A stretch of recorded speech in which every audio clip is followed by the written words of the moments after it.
अध्यक्ष प्रत्याशियों की तस्वीर आज साफ हो गई है। आज 31 जुलाई दिन गुरुवार को चुनाव चिन्हों का वितरण कर दिया गया है।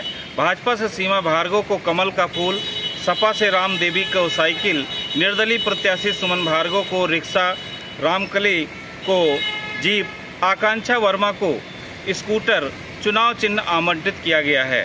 चुनाव चिन्ह मिलने के बाद भी सभी प्रत्याशी अपने दावेदारी मतदाताओं के बीच करने में जुट गए हैं। भाजपा और सपा में सीधी टक्कर दिखाई दे रही है। नगर पालिका के हो रहे उपचुनाव में जनपद की राजनीतिक दशा और दिशा दोनों बदलने वाली हैं। भारतीय जनता पार्टी और समाजवादी पार्टी ने अपने अपने प्रत्याशी मैदान में उतार दिए हैं। आज पर्चे वापसी की बात करें तो 6 नामांकन में एक पर्चा वापस हुआ था और मिली जानकारी के अनुसार 28 जुलाई 2025 को अंतिम दिन 6 नामांकन हुए थे। उसमें से रंजना पत्नी श्याम किशोर निर्दलीय ने अपना पर्चा वापस ले लिया था। फिलहाल अब 5 प्रत्याशी अध्यक्ष पद की दावेदारी करेंगे, जिससे सपा और भाजपा में ही टक्कर होने की उम्मीद नजर आ रही है। मिश्रिक पौराणिक धर्मनगरी नैमिष धाम, जहां आज भी कलयुग का प्रवेश नहीं हुआ है, वहां भी आज ये जो मिश्रिक नगर पालिका सीट है चर्चा में बनी हुई है। लगभग 40 साल से ऊपर यहाँ की विधानसभा का प्रतिनिधित्व कर रहे यहाँ के वयोवृद्ध राजनीतिक रामकृष्ण भार्गव की वजह से ये नगरी चर्चा में बनी हुई है। नगर पालिका की सीट आरक्षित है और पिछली बार बबलू सिंह द्वारा मौजूदा विधायक को नगर पालिका के चुनाव में एक झटका भी लगा चुके हैं। यहाँ की चेयरमैन पर्सन मुन्नी देवी की हुई दुखद मृत्यु के पश्चात हो रहे उपचुनाव में पुनः गोटे बिछाई जा चुकी हैं और भारी लाव लश्कर के साथ भाजपा और सपा प्रत्याशी अपना नामांकन दाखिल कर चुके हैं। सूत्रों से जो जानकारी निकल के आ रही है उसमें जिताने वाले बबलू सिंह ने अपने प्रत्याशी के संबंध में अभी भी कोई पत्ते नहीं खोले हैं और यही घातक है, क्योंकि वो किसको अपना समर्थन देते हैं इसकी अभी पुष्टि नहीं हो पा रही है।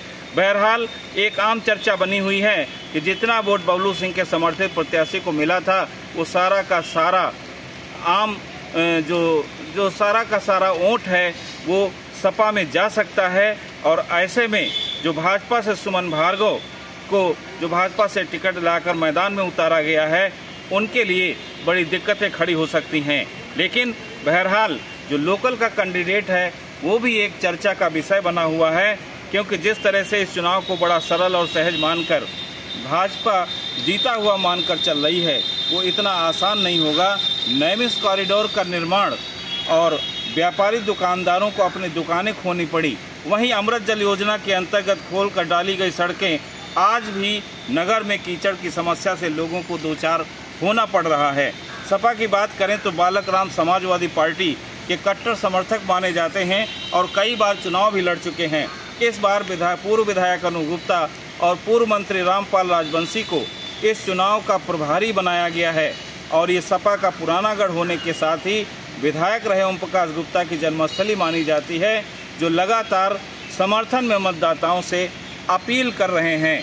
और जहां तक भाजपा की बात करें तो अजय भार्गव भी अपने मधुर स्वभाव और व्यवहार कुशल सालों से लगातार निरंतर लोगों से संपर्क और लगातार लगे हुए हैं और इस तरह से अगर देखा जाए तो भाजपा और जो आपकी सपा है वो एक कड़ी टक्कर देने की कोशिश कर रही है। अब प्रयास कहां पर सफल होगा, कहां पर बबलू सिंह किसको समर्थन देते हैं, ये तो आने वाला समय ही बताएगा।